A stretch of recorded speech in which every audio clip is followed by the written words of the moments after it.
Bem-vindo ao Debate Creator, meu amigo escovador de bytes. Hoje é dia da gente voltar finalmente às nossas aulas. E por que não começar nossas aulas com a playlist que é a queridinha de todos nós, que é a playlist de Basic. Se você vem acompanhando a playlist de Basic, você vai vendo que nós estamos construindo um pequeno clone do nosso queridíssimo Space Invaders.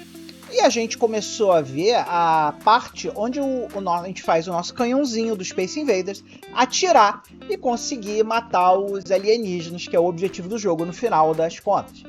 Então, na última aula, nós fizemos até mais ou menos ali a metade do código.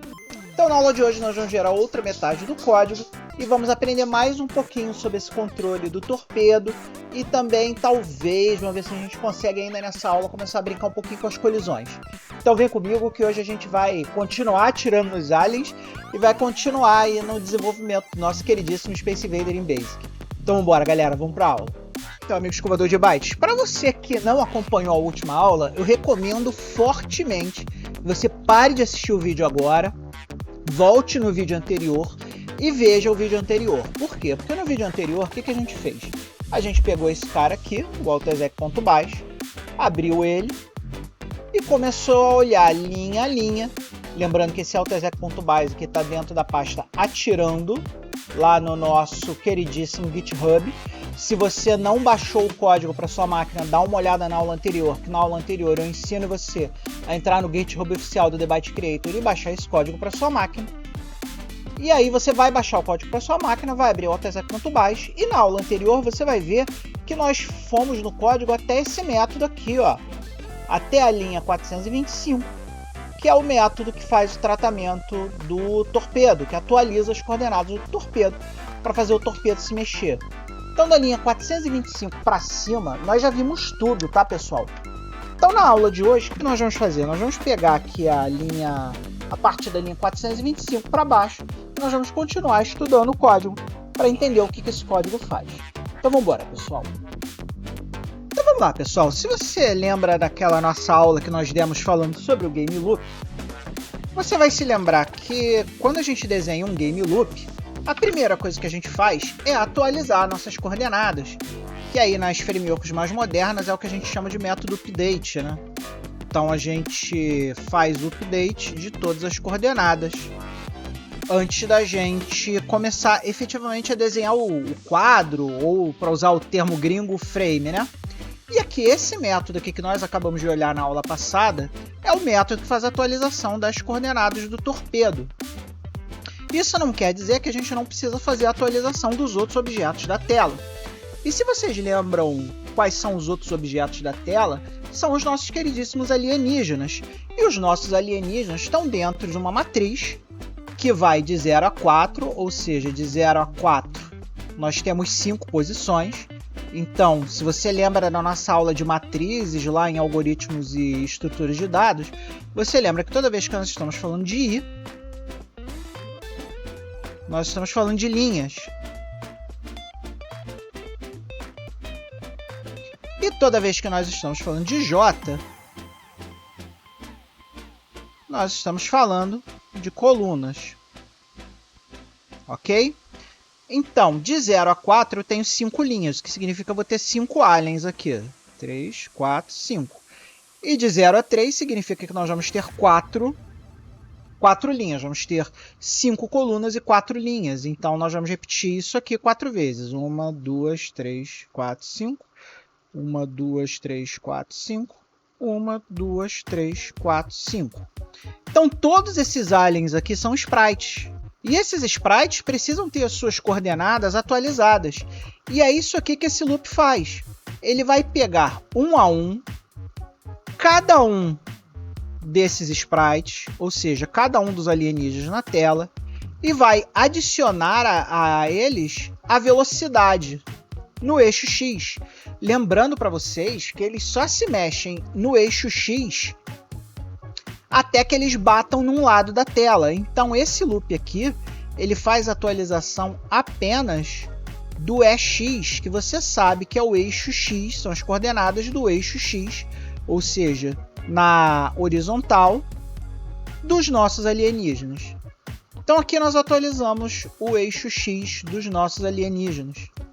E aí, ó, nós temos aqui uma outra parte do nosso código muito importante que verifica se os nossos alienígenas bateram em uma parede. Então aqui, se a coordenada x do nosso... A gente pegou um alienígena aqui, que é o alienígena 03. O alienígena 03 é esse cara aqui, ó. Qual é o alienígena 03? Então vamos lá.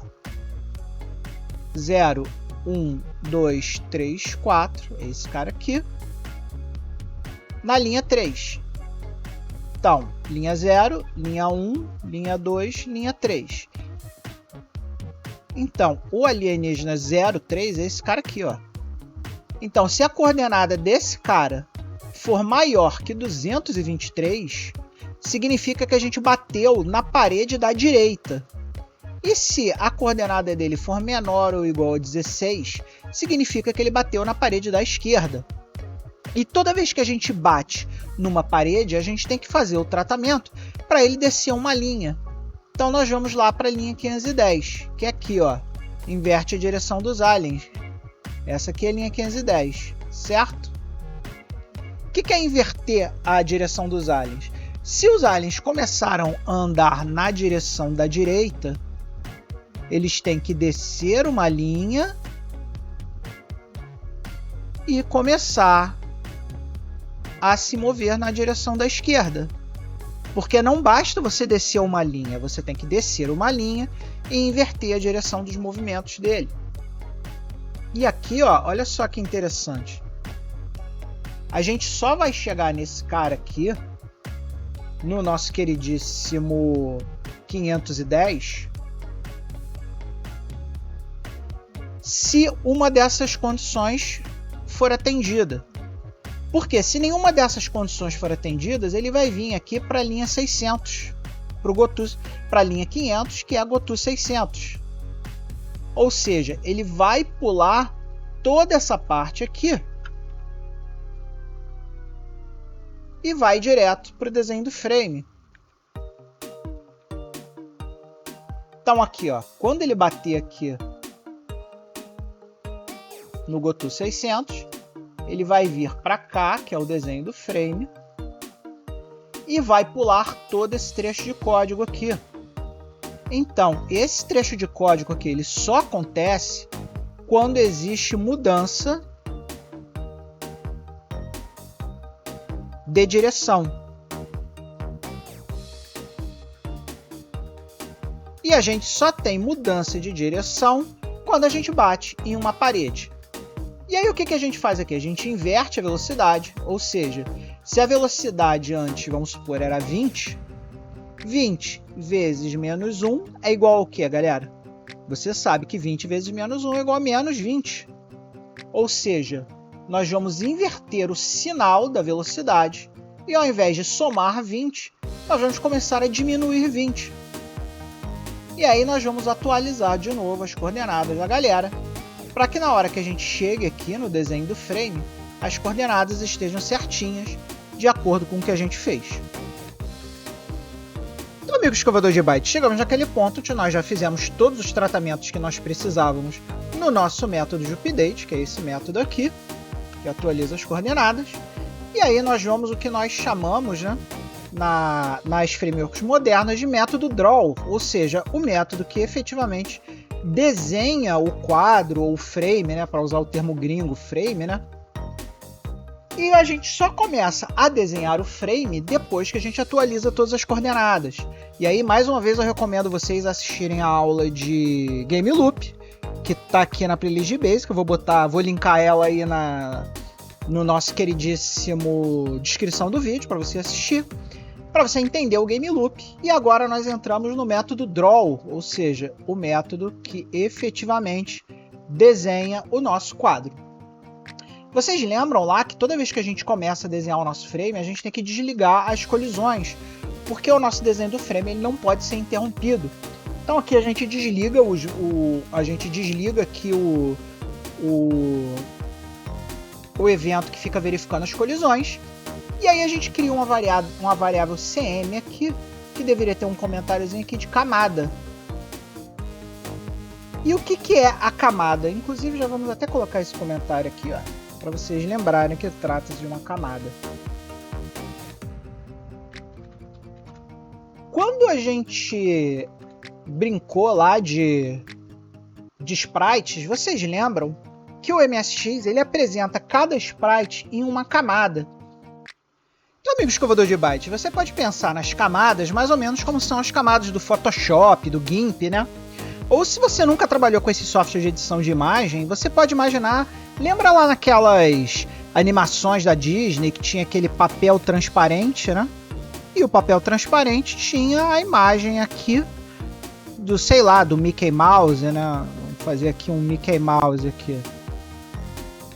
E aí você ia animando, colocando diversas camadas de papel transparente uma atrás da outra. Se a gente considerar que essa aqui é a camada mais externa, né? Ou no caso aqui a camada 1, você vai ver que você pode ir colocando diversas camadas uma atrás da outra, pensando que isso aqui fosse um espaço tridimensional com 3 eixos, né? X, Y e Z. Espera aí que esse meu Y ficou igual um X. E Z, sendo que aqui é o eixo Z, ou seja, é o eixo da profundidade. Então, cada nova camada dessa aqui vai ter um sprite, e você só pode ter um sprite por camada. Então aqui você vai ter um sprite, aí aqui, sei lá, atrás você vai ter o sprite, sei lá, do Donald Duck, né? Fazer aqui um Donald Duck aqui. Aí aqui atrás você vai ter uma montanha, alguma coisa assim. E cada camada dessa aqui pode ter um sprite. Então essa aqui é a camada 1, essa aqui é a camada 2, essa aqui é a camada 3. E assim sucessivamente. Lembrando que no MSX nós podemos ter no máximo de 32 camadas. Ou seja, nós poderíamos ter 32 folhinhas transparentes, uma colocada em cima da outra, sendo que essas 32 folhinhas transparentes, a camada com menor número fica na frente e a camada com maior número fica para trás. Então aqui, meu amigo escovador de bytes, o que a gente está fazendo? A gente está definindo aqui nesse cara, nessa primeira linha aqui, que o sprite que nós vamos colocar, o primeiro alien vai ficar na camada 1. E aqui ó, a gente faz um put sprite na camada 0. A camada 0 é a camada mais básica de todas.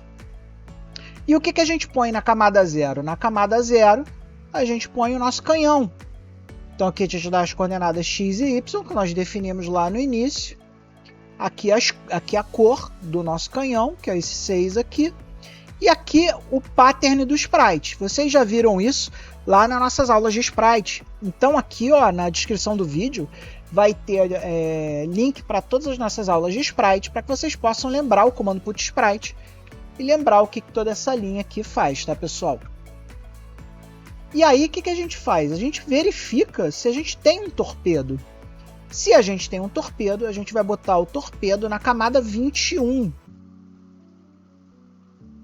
Lembrando que aqui é a camada.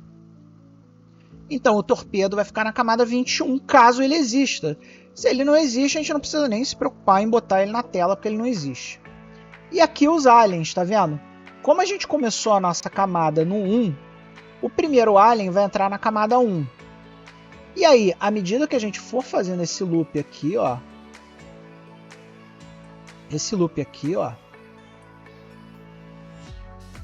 nós vamos aumentar a nossa camada em mais 1. É como se a gente estivesse incrementando em 1 a nossa camada aqui. Então o primeiro alien vai se desenhar na camada 1, aí 1 vai se transformar em 2, e aí o segundo alien vai ser colocado na camada 2, e aí o 2 vai virar 3, e aí o terceiro alien vai ser colocado na camada 3. E assim sucessivamente, até que a gente faça todos os aliens, lembrando que nós vamos ter um total de 4 aliens, vezes 5 linhas. Então 4 vezes 5 dá 20. Então esse loop aqui vai loopar 20 vezes, sendo que ele vai loopar 5 vezes, 4 vezes. E é por isso que o nosso queridíssimo torpedo fica na camada 21, porque os aliens, o canhão fica na camada 0, os aliens vão ficar na camada 1 até a 20 e o torpedo na camada 21. E aí, depois que a gente conseguir desenhar todos esses caras, a gente religa as nossas colisões, temporiza o nosso frame para que o nosso frame tenha o frame rate correto que a gente quer. E aqui, ó, é aquele código da animação dos sprites. Dá uma olhadinha lá nas aulas do sprite, porque esse cara aqui é que vai determinar se nós vamos criar o sprite com a perninha fechada ou o sprite com a perninha aberta. Lembrando que cada sprite, nós temos 2 sprites para o alienígena, um com a perninha aberta e um com a perninha fechada. E ele fica nessa pattern aqui, AN. Então, se você não está entendendo muito bem essa parte aqui da animação, dá uma olhada aí nas nossas aulas de sprite, que eu já expliquei isso em aulas anteriores. E aí, meu amigo escovador de bytes, depois que a gente vê o desenho do frame, nós temos a entrada do jogador, que nós já vimos em aulas anteriores, a gente não precisa ver de novo. Os limites da tela a gente também já viu em aulas anteriores, na aula de movimentação do canhão lá. E aí o método que falta para a gente olhar aqui, o trata-torpedo a gente também já viu em aulas anteriores.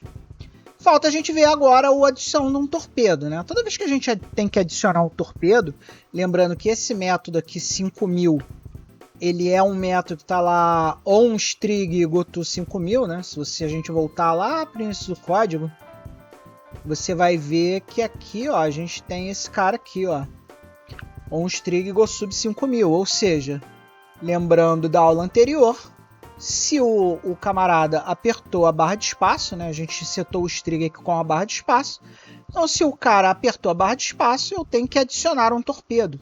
Então esse aqui é o método que adiciona o torpedo. Então vamos voltar lá para a linha 5000 para ver o método de adição do torpedo, para vocês entenderem como é que a gente adiciona um torpedo. A primeira coisa que a gente tem que fazer aqui no método de adição de torpedo é o seguinte: se a gente já tem um torpedo na tela, lembra lá que eu falei na aula anterior que a gente não pode adicionar um torpedo caso já exista um torpedo? Então essa linha aqui é uma validação para garantir que a gente só vai ter um torpedo na tela. Porque se o torpedo já existir, ou seja, se o controle do torpedo for igual a 1, ele retorna sem fazer nada. Ele termina a execução da subrotina sem fazer nada. Mas se o torpedo não existe, a gente seta o torpedo para 1, coloca a coordenada x do torpedo igual à coordenada x do canhão. Lembrando que x é a coordenada do canhão. Então vamos imaginar aqui que o canhão está aqui. Esse aqui é o eixo x. Então, se o canhão está nessa posição aqui, o torpedo também tem que estar nessa posição. Então a gente pega o x do canhão, que é esse x aqui, e joga para o x do torpedo. E o y do torpedo, que aqui já é o eixo y, que eu estou falando aqui, que é o eixo cima-baixo, ele tem que estar um pouco acima do torpedo, porque eu não posso criar o torpedo dentro do canhão. O torpedo tem que ser criado acima. Então a primeira posição do torpedo é essa aqui, certo? Então, o y do torpedo vai ser igual ao y do canhão, que é esse aqui, mais 10 pixels. Ou melhor, menos 10 pixels. Por que menos? Porque a gente está subindo. Toda vez que a gente está subindo, a gente diminui a coordenada, e eu já expliquei isso em aulas anteriores. Então, se eu tirar 10 pixels desse cara aqui, vai dar aqui. Então esse cara aqui é o y, nossa, eu não sei desenhar y, galera. É o y menos 10. E aí o torpedo ele vai aparecer um pouco acima, mas na mesma coordenada do torpedo. O tratamento de colisões nós também já falamos, fim do jogo, tudo isso aqui a gente já falou, carga direta no VDP, os padrões dos sprites, tudo isso vocês já conhecem. Então agora basta a gente dar uma olhada na execução desse cara e ver o que ele está fazendo. Então vamos dar um ponto barra make aqui para a gente chamar o emulador e trazer o nosso queridíssimo joguinho. Então aqui está começando a carregar o nosso jogo. Aqui é a nossa splash screen, vou dar espaço. E agora olha só como é que o nosso jogo está ruim. Primeiro, o jogo está extremamente pesado, né? Olha só como é que os alienígenas estão se movendo estranho, o canhão está se movendo estranho, né? Mas se eu apertar o espaço, vocês vão ver que ele vai atirar, ó. Ele atirou e o torpedo está se mexendo. Mas vocês viram que apesar de ter uma colisão ali clara entre o torpedo e o alien, não aconteceu nada?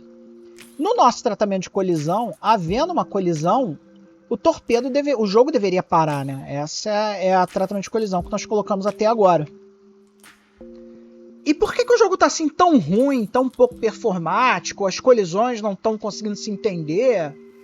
E o motivo para isso é muito simples.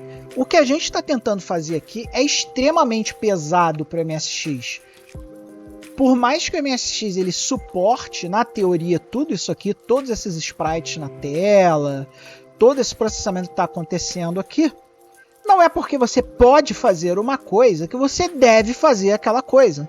Nem tudo que você pode fazer, você deve fazer. Então, o nosso jogo ele está extremamente pesado, por quê? Porque esses sprites todos aqui, cada um desses, é um sprite de hardware. E o TMS 9918 é um hardware muito antigo e muito ruim. Então, a gente tentar botar todos esses sprites na tela, colocar todas essas coisas na tela, isso ficou muito pesado para o nosso jogo. E o nosso jogo não performa, e também a gente tem uma série de limitações, né? Por exemplo, vocês lembram que a gente colocou só 4 aliens por linha? Vocês lembram que o Atari 2600, ele coloca 6 sprites por linha, e tem uma performance muito melhor que essa aqui, com um hardware muito menor. Então o que acontece? Acontece que a gente está fazendo isso aqui errado, tem que ter uma maneira melhor de fazer isso aqui.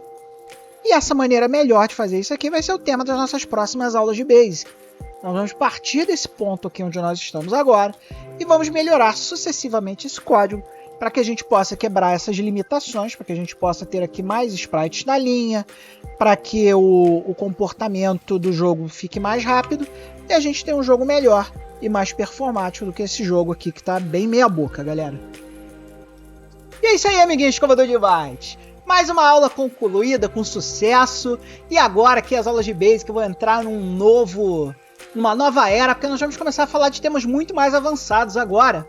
Inclusive as aulas de Basic elas vão começar a integrar muito legal com as aulas de arquitetura MSX. Porque nas aulas de arquitetura MSX nós vamos começar a falar sobre as tabelas do VDP e as aulas de Basic meio que vão começar a se utilizar disso para a gente conseguir um código bem mais performático e bem mais legal do que a gente está fazendo aqui. Então nós vamos começar a entrar no tema de gráficos avançados usando o Basic. E eu tenho certeza que se você continuar assistindo a playlist de Basic, você vai continuar adorando aí a playlist, que tem sido um sucesso aqui no canal. Talvez a playlist de maior sucesso do canal. E eu sei que vocês gostam bastante. E quem sabe logo a gente constrói nosso primeiro joguinho em Basic, joguinho de verdade, maneiro, para você poder distribuir. E hoje, inclusive, nós temos também mais uma comemoração para fazer aqui, ó. Mais um verdadeiro escovador de bytes, entrando para as fileiras aqui, nos membros do canal, aqui, ó. Opa. Ih, caramba, tá difícil. Aqui, ó. Mais um membro do canal, o Artgame. O Artgame também é youtuber, dá uma olhadinha lá no canal dele. Eu dei uma olhadinha no canal dele, o canal dele é bem legal. E ele decidiu começar a contribuir aqui com a gente. Lembrando que todo mundo que se inscrever no mês de janeiro vai participar em fevereiro. Obviamente, qualquer um em qualquer programa de patrocínio, seja aqui no YouTube, seja no Patreon, vai participar aqui do sorteio da Spider Flash. Vai ser, primeiro vídeo de fevereiro, a gente vai sortear essa Spider Flash aí para vocês. Então não se esqueça que você pode entrar em qualquer um dos nossos programas de patrocínio para participar do sorteio também. Fazer igual o nosso último verdadeiro escovador de bytes, o Artgame, que agora faz parte das nossas fileiras. Lembrando que o Artgame também vai ganhar acesso antecipado aos vídeos do canal, vai ganhar nossos Thank You Discs. Art, se você quiser receber os nossos Thank You Discs, manda um e-mail para thebytecreator@gmail.com solicitando os Thank You Discs, que eu empacoto todos eles e mando para você aí na faixa do seu e-mail, para que você possa brincar com os Thank You Discs também. Então, verdadeiros escovadores de bytes ganham os Thank You Discs, participam dos sorteios, ganham acesso antecipado aos vídeos do canal e também tem um chat exclusivo comigo e com os outros escovadores de bytes. Bastando para isso solicitar que eu coloque vocês lá no chat. Então, galera, muito obrigado a vocês que acompanharam a aula de Basic de hoje. Muito obrigado a todos vocês aí que estão se inscrevendo no canal, estão compartilhando o vídeo, estão dando seu like e estão se inscrevendo nos programas de patrocínio, porque vocês realmente estão ajudando o canal a ser um canal maior, melhor e mais bacana. Então, galera, muito obrigado por tudo. E não se esqueça, acima de tudo, não se esqueça jamais de ser feliz. Até a próxima, pessoal.